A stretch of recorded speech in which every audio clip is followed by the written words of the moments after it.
हम कह सकते हैं चाहे वो जो भी सशस्त्र सेना का सीआरपीएफ हो, बीएसएफ हो, उनकी टुकड़ियों का हर बूथों पर सीटें उत्तर प्रदेश में आपको मिलेंगी उम्मीद। ये आपने सही कहा भाई। आप जानते हैं कि 303 सीट पर हम अभी हैं और इस बार की जो लड़ाई हमारी है, जो मैं देख रहा हूँ, ये आंधी तूफान 4 चरणों में धीरे धीरे और 7वां चरण में ये पूरा जो कहते हैं कि आंधी तूफान के बाद क्या होता है, सुनामी होता है। और सुनामी का दृश्य 7 तारीख को उपस्थापित होगा, जहां भगवान राम का ये जन्मभूमि, वहां इस कलंक को लोग मिटाएंगे। और मुझे लगता है कि 350 के लगभग हमारी सीटें इस बार आएगी।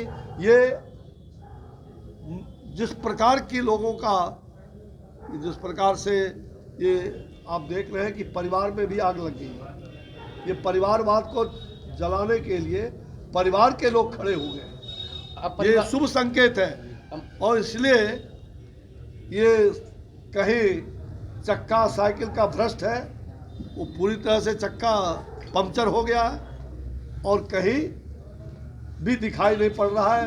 पंजा तो ऐसे ही खूनी पंजा के रूप में मंत्री जी उनका तो उत्तर प्रदेश में दिखाई नहीं पड़ रहा। परिवारवाद की बात कर रहे हैं, बिहार के राज्यपाल और के बेटे बसपा को टिकट मिला है। उनका हाथी जो है वो श्री गणेश भगवान श्री राम के ही गले में माला पहनाएंगे, जो राम भक्त होंगे उनको ही गला मंत्री जी, बिहार के राज्यपाल के बेटे को टिकट देके परिवारवाद की शुरुआत बीजेपी कर दी। मुझे लगता है कि परिवारवाद की बात आपको समझना चाहिए। परिवारवाद क्या होता है जी बताएं। और प्रधानमंत्री जी ने इसकी विवेचना अभी हाल के ये इंटरव्यू जो हुआ था उसमें पूरी तरह से पहले भी कहते रहे एएनआई में, और उन्होंने स्पष्ट कहा है और अब मैं कह रहा हूँ, परिवारवाद ये नहीं होता है कि हमारा अगर कोई बेटा अगर हमारा योग्य है, अगर समाज के लिए समर्पित है और वो काम करता है तो वो परिवारवाद नहीं। परिवारवाद ये होता है जो वंशवाद स्थापित करके पूरे साम्राज्य को कब्जा करना, जैसा कि उत्तर प्रदेश में सपा ने,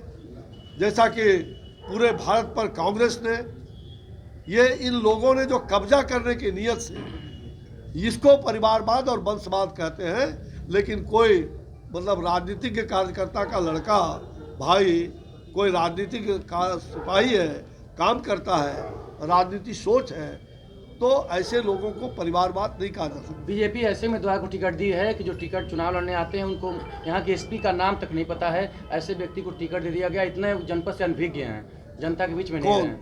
आपके चौहान जी हैं, रामविलास चौहान भाई, आपको मालूम होना चाहिए, रामविलास चौहान राज्यपाल के बेटे बिहार। भाई सुनिए, रामविलास चौहान पहले भी जी अपने पिता के लिए भी और पार्टी के लिए समर्पित कार्यकर्ता होकर चुनाव में उसने काम किया है। उसको हर चीज की जानकारी है और इस प्रकार का ये जो बवंडर और झूठा प्रचार दुष्प्रचार, ये सारा दुष्प्रचार बंद हो जाएगा। तो घोटाला भी तो उन्हीं सारी सीटों पर, मऊ की सारी सीटों पर हम विजयी होंगे। तो घोटाला भी तो उन्हीं पे आरोप लगाए, घोटाले का। बिहार में घोटाला कर रहे हैं। गाजियाबाद की सीबीआई कोर्ट में चार्जशीट दाखिल हो चुकी है उन पर।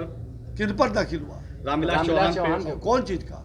बिहार यूनिवर्सिटी में घोटाला करने जाके यहाँ। भाई देखिए, इस प्रकार का कोई घोटाला का पर्दाफाश नहीं हुआ, न घोटाले में कोई संलिप्त है। होगा तो न्यायालय कोई भी किसी को भी कार्रवाई कर सकती है और मेरी जानकारी है कि इस प्रकार की कोई बात नहीं। भाई राष्ट्रपति का पत्र कोई भी भेज सकता है, सब लोकतंत्र में स्वतंत्र है।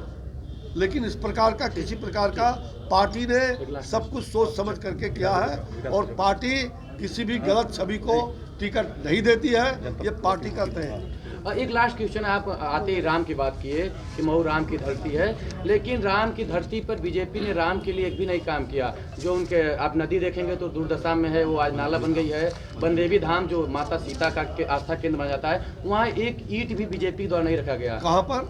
यहाँ जो आपने राम की बात किया, उसका जन्म हुआ। तो मैं वही कह रहा हूँ, ये रामायण सर्किट से जुड़ गया है और फेज वाइज रामायण सर्किट का काम शुरू है। आप अपराधियों के चंगुल से मऊ को मुक्त करिए।